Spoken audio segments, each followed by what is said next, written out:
அப்பா ரேரிட்டி தொல்லப்படாம இருந்தா அதுவே போதும். எல்லாம் சரியா போகும். டேஸ்டி ட்ரீட் கேண்டலாட்டோட ரொம்ப வித்தியாசமான சூப்பரான ரெஸ்டாரண்ட்னு ப்ரூவ் பண்ணுவா. அது மட்டும் இல்லாம மத்த ரெஸ்டாரண்ட் எல்லாம் வேஸ்ட்னு ப்ரூவ் பண்ணுவா.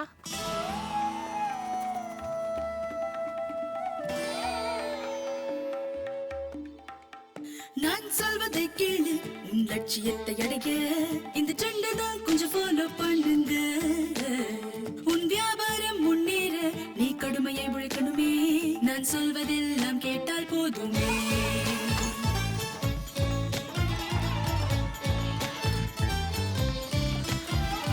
நான் சொல்வதை கேளு, உங்க சமையல் தான் ஜோறு. உங்க ஃபிளேவர்ஸும் டேஸ்டும் தனி. இந்த ஊருக்கு காட்ட வேணும் தனித்துவத்தையே. அதை விளம்பரம் தான் செஞ்சால் போதுமே. இது பலன் தருமே, இது நிச்சயம் பலன் தருமே. இது சாத்தியமே, நான் சொல்வதை நம்புங்க. இது பலன் தருமே, இது நிச்சயம் பலன் தருமே. இது சாத்தியமே, நான் சொல்வதை நம்புங்க.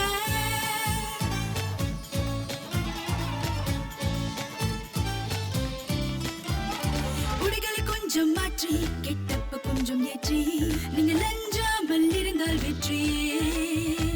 இது ருசியா இருப்புமே, கொஞ்சம் மாற்றம் செஞ்சு பார்ப்போம். நிச்சயம் கூட்டம் இங்கு நிறையும். நாங்கள் சொல்வதை கேட்டால் போதும், மாற்றம் வந்திடுமே. இனி வியாபாரத்தை நினைப்பது வீணே. எதையும் இனிமேல் மாற்ற வேண்டாம், பிடிக்கும் பொனிகளுக்கே உன் தன்னம்பிக்கை விடவே வேண்டாமே. இது பலன் தருமே, இது நிச்சயம் பலன் தருமே. இது சாத்தியமே, நான் சொல்வதை நம்புங்க. இது பலன் தருமே, இது நிச்சயம் பலன் தருமே. இது சாத்தியமே, நான் சொல்வதை நம்புங்க. நீயாயிரு, உன் போலிரு, உன்னை நம்பு, வெற்றி வருமே. நாங்கள் இருப்போம் உங்கள் பாதையிலே. நீங்கள் செய்ய வேண்டியதை சொல்வோம், அதை கேட்டால் போதும்.